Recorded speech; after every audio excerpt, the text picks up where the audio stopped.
Starting a startup is intense, and it's essential to address the personal situations of everyone involved. These factors can significantly impact your journey, so it's crucial to have ongoing, honest conversations to stay aligned and navigate challenges effectively. During the early stages, when income is often non-existent, it's vital to understand each co-founder's financial situation. Be transparent about how long each of you can go without a salary and how other commitments like part-time jobs will be managed. Don't ignore visa or legal requirements, as they can affect your stability and time commitment. Discussing these factors early ensures your strategy is aligned and that responsibilities are balanced. Early-stage startups incur costs, whether for product development, marketing, or setting up the business. It's critical to decide upfront how these costs will be covered, whether through self-funding, seeking external investment, or exploring grants. Aligning on financial strategies from the start lays a strong foundation for growth. Another topic worth discussing is your expectations about how much time you will need to achieve your first milestones.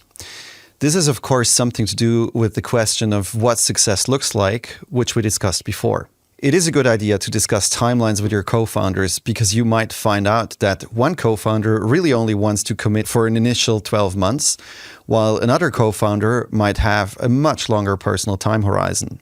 When you realize that there are big differences, it doesn't mean that you cannot work together, but it's good to align on what this means for you as the founders and the business. In this context, it is also a good idea to discuss how you, as a founding team, want to deal with different working styles or different relationships that you might have to your job. What do I mean by this? Of course, founders are driven and everyone is extremely motivated and want to achieve the same goal. But how many hours is each individual able to put into the pursuit of that goal? There's a good chance that this number is not the same for everyone. Is this a problem? It can be, but it doesn't need to.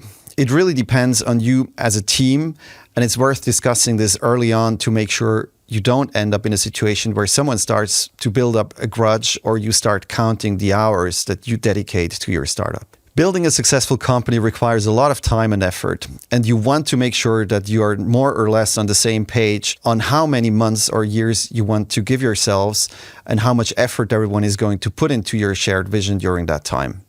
In addition to money, I would also recommend that you discuss possible distractions.